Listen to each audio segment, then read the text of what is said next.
जय शंकर की सारायण में बाबा रामानंद श्यामपाड़ा धाम खेड़ का गुजरता है।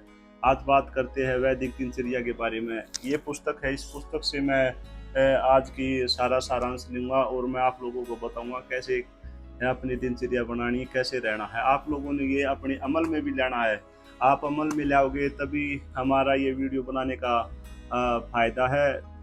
हमारा लक्ष्य यही है कि बच्चा ज़्यादा से ज़्यादा जागरूक हो और अपनी दिनचर्या अच्छे से बनाए और अपनी जीवन शैली अच्छे से सुधारे और जीवन में कामयाब होने की दिशा में उस रास्ते पर चले।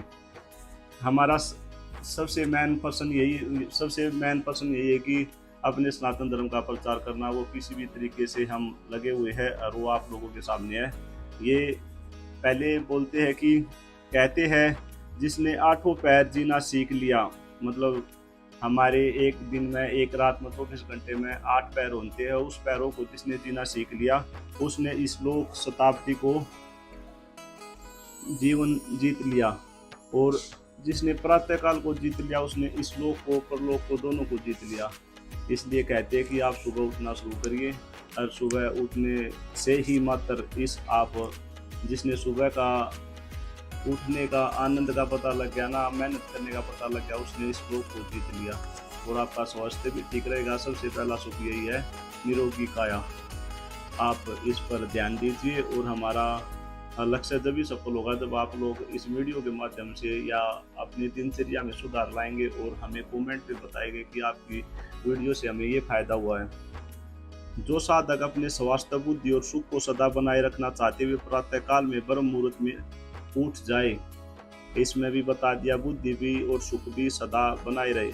प्रातःकाल मुहूर्त पर शुभ मुहूर्त पहला उठना आपने, ये काम 10 में पहला है। जिसने सूरज से पहले उठ लिया उसने सत्य में पैर लिया। पहले अपने बुढ़े भी कहा करते कि सूरज उगने से पहला उठ लो, कामयाबी हाथ लाग जाए कि नहीं तो नहीं लागेगी। ब्रह्म मुहूर्त 8 पैर का राजा है। 8 पैर है, सबसे अच्छा जो मुहूर्त है वो ब्रह्म मुहूर्त को ही बताया गया है। इस समय बिस्तर त्याग दीजिए। शास्त्र कहते हैं इस समय प्रकृति अमृत बरसाती है। अमृत बरसाती है मतलब कि सुबह का जो पैर बताया गया उसमें अमृत बरसाती प्रकृति, और उस अमृत को वही चख पाएगा जो सुबह उठ लेगा। मतलब वो हवा शुद्ध रहती है, सभी पेड़ ऑक्सीजन देना शुरू करते हैं और उसको जो सुबह उठता है वही चख पाएगा उस अमृत को। इस समय चलती वायु को हमारे पूर्वजों ने प्रकृति की दी गई निःशुल्क औषधि बताया गया है। मतलब कहते ना जिसको भी बीपी शुगर थायराइड जो भी कुछ बीमारी बताई है, आप सुबह योग करिए। मैं भी गारंटी लेता हूँ, मेरा भी अनुभव है कि 100% आप 50% दवाई आपकी अपने आप छूट जाएगी, क्योंकि शरीर का पसीना जो निकलेगा ना उससे बहुत फायदा होगा आपके शरीर में। इसलिए कहते हैं 100 दवा भोर की एक हवा ही आपके शरीर के लिए बहुत लाभदायक है। यह समय परमात्मा से बातचीत करने का है। मतलब ब्रह्म मुहूर्त तो सभी के लिए बहुत अच्छा बताया गया है, चाहे साधक हो या गृहस्थी हो या बच्चा हो या बूढ़ा हो, कोई भी हो, उसके लिए सुबह का ब्रह्म मुहूर्त बहुत अच्छा बताया गया है। इस समय परमात्मा का नाम श्रवण व भगवत प्राप्ति के लिए प्रयास करने पर मनुष्य की बुद्धि स्थिर, हृदय शांत और शरीर दीर्घायु होता है। जिसका चिड़चिड़ापन रहता है या जिसने परमात्मा की प्राप्ति करनी है, कौन सा भी करना है, सब दवा, सब जितनी भी बीमारी है सब की दवा यही है कि सुबह उठना शुरू करो किसी न किसी तरह। और नहीं उठा जाता तो उसके बारे में भी हम आपको एक छोटी ही व्याख्या बताएंगे।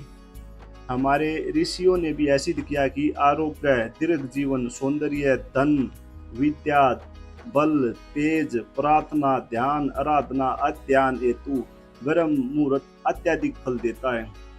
मतलब रह के गया जीवन में सारी चीज तो बता दी। आरोग्य मतलब निरोगी जीवन, दीर्घ जीवन मतलब लंबा जीवन, सौंदर्य शारीरिक सौंदर्य जिसमें चाहिए, धन की प्राप्ति की, विद्या की भी, बल की भी, तेज की भी, प्रार्थना की भी, ध्यान की भी। ध्यान करने के लिए भी सुबह का ब्रह्म मुहूर्त बहुत अच्छा बताया गया। आराधना मतलब भगवान से प्रार्थना करने के लिए। अध्ययन हेतु मतलब पढ़ने के लिए भी ब्रह्म मुहूर्त अत्यधिक फल देता, मतलब दुगुना फल देता है। आप शाम को पढ़ोगे तो वो आपको, क्योंकि पूरे दिन दिमाग थक जाता है, वो आपको बस मात्र 30% बताया गया है और सुबह आपने 100 का 100% याद रहेगा। इसलिए हमारे पूर्वज भी कहते थे कि हर रात के पीछे पिछले पैर में एक एक करके मनुष्य की संपत्ति लुटती रहती है। इसलिए जो सोवत है वो खोवत है, जो जागत है वह पावत है। हमने बहुत बार अपने बुढ़ा तय सुनी है। जो भी इस किताब में सारा जो अपने बड्डे कह के जा रहे हम दूर बैठ कर वीडियो सुनोगे तो आधी बात आपको बता देंगे।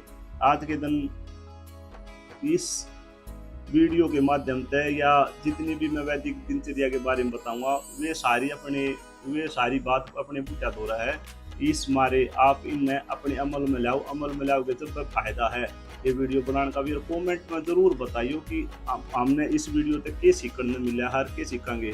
जिस तरह सुबह नहीं उठा जाता उसके लिए मैं बता रहा हूँ, दिन भर में शरीर को थोड़ा कम थकाइए, इतना सारी काम जरूर करिए कि जो शरीर तामसिक आलसिक ना पड़े, मतलब सारे दिन पड़ा ना रहना बेड पे। इसका कहने का मतलब ये है कि कुछ ना कुछ ऐसा काम करिए जिस तरह आलसी ना बने, तामसिक ना बने शरीर। प्रयास करें कि शाम का भोजन दिन छपने से पहले खा ले और 7:30 से पहले भोजन कर ले, क्योंकि वो सोने से पहला पच जाएगा तो फिर आलसी नहीं होगा। सुबह बहुत जल्दी आराम से उठा जाएगा। जितना भोजन ज़्यादा खावांगे उतना कम उठने की आशंका है, क्योंकि अनाज का ही नशा है। और थोड़ा पेट हल्का रखे। रात को 9 बजे सोने की तैयारी कर दे।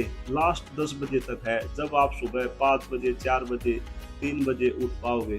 3 4 5 जो भी आपने समय सही लगा वो बहुत अच्छा समय है 4 बजे, क्योंकि पेट ऑक्सीजन देना शुरू कर देते हैं।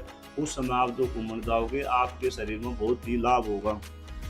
और सोने के पूर्व मन को आज्ञा देगी सुबह मेरे को इस टाइम उठना है। आप पहले दिन ही अपने सुबह उठने की योजना बना ले कि मुझे सुबह 4 बजे उठना है। तभी आपका हमारे शरीर के अंदर भी एक ऐसा अलार्म बताया गया है कि हम शाम को अपनी अंदर ही संदेश देकर अपने दिमाग को संकेत देके सोएंगे कि सुबह 4 बजे उठना, तो 4 ही बजे आप अपने ऑटोमेटिक आँख खुल जाएगी।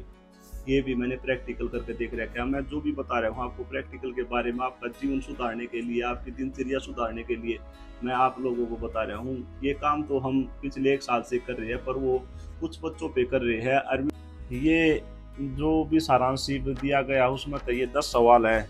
इस 10 सवाल के उत्तर आपने देने हैं और इन सारी वीडियो ने देख कर इन 10 सवालों ने आपने ने लिख दियो या वो कर दियो। बाद में जो भी महीने के लास्ट में सवाल पूछे जाएंगे इन सवालों में तभी आंसर देने आपने। इन सवालों में तभी पूछे जाएंगे।